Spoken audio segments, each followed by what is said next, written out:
Bismillahirrahmanirrahim.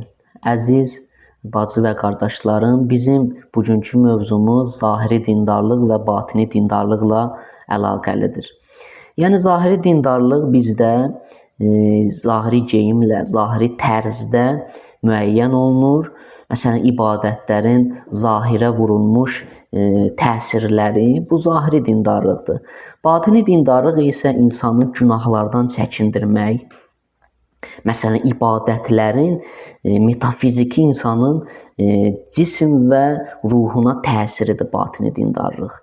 Yəni bununla ölçülür. Allah Təbarək və Teala Qur'an-ı Kərimdə buyurur: "O gün nə mal, nə də övlad fayda verəcək, ancaq Allaha sağlam bir qəlblə gələnlərdən başqa." Yəni Allah üçün önəmli olan sağlam qəlbdir.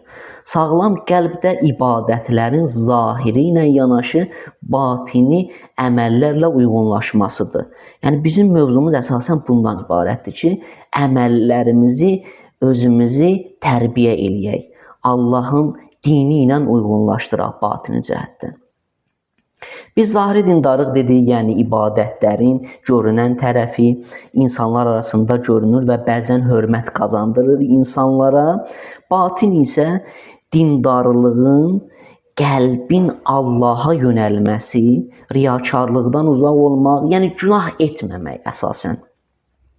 Günah etməmək batini dindarlıq məsələsidir. Yəni dini və əməllərini Allahla uyğunlaşdırırsan.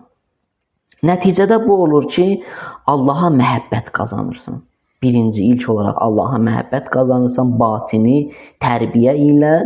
İkinci, insanlığın yüksək dərəcəsinə çatmaqdır. Yəni insanlığın dərəcələri var. Ən yüksək dərəcəsinə çatırsan sən batini dindarlığınla. Və üçüncü məsələ budur ki, bütün pisliklərdən və günahlardan uzaq olursan. Özünü tərbiyə eləyirsən ona görə.